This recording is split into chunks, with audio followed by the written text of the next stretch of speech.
ప్రియమణి ప్రధాన పాత్రలో నటించిన వెబ్ సిరీస్ గుడ్ వైఫ్. కానీ బ్యాడ్గా ఉంది భయ్యా. ఈ వెబ్ సిరీస్ ప్రధానంగా కోర్టు రూమ్ డ్రామాగా తెరకెక్కించారు. కానీ ఇందులో ఎలాంటి ట్విస్టులు, సస్పెన్స్, నిజాలు రివీల్ చేసి ఉత్కంఠ కలిగించే అంశాలు ఏం లేవు. అంత చప్పగా, రొటీన్గా సాగిపోతుంది. సింపుల్ స్క్రీన్ ప్లేతో సాగే ఈ వెబ్ సిరీస్కు స్లో నేరేషన్ మైనస్. ఆకట్టుకునే అంశాలు ఏం లేకపోవడంతో సిరీస్ చూస్తున్న ప్రేక్షకుల్లో ఎక్కడా ఆసక్తి కనిపించదు. ల్యాగ్ సీన్స్ కూడా గుడ్ వైఫ్కి చాలా బ్యాడ్. మొత్తంగా కోర్టు రూమ్ డ్రామాగా తెరకెక్కించిన తీరు ప్రేక్షకులను మెప్పించలేకపోయింది. ఒకటి రెండు సీన్స్, ప్రియమణి నటన ఈ వెబ్ సిరీస్కు ప్లస్.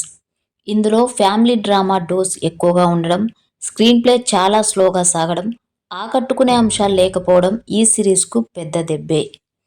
మొత్తంగా గుడ్ వైఫ్ బోరింగ్గా బ్యాడ్ ఉంది. అయితే లాస్ట్లో మంచి ట్విస్టుతో సీజన్ 2 ఉందని హింట్ ఇచ్చారు.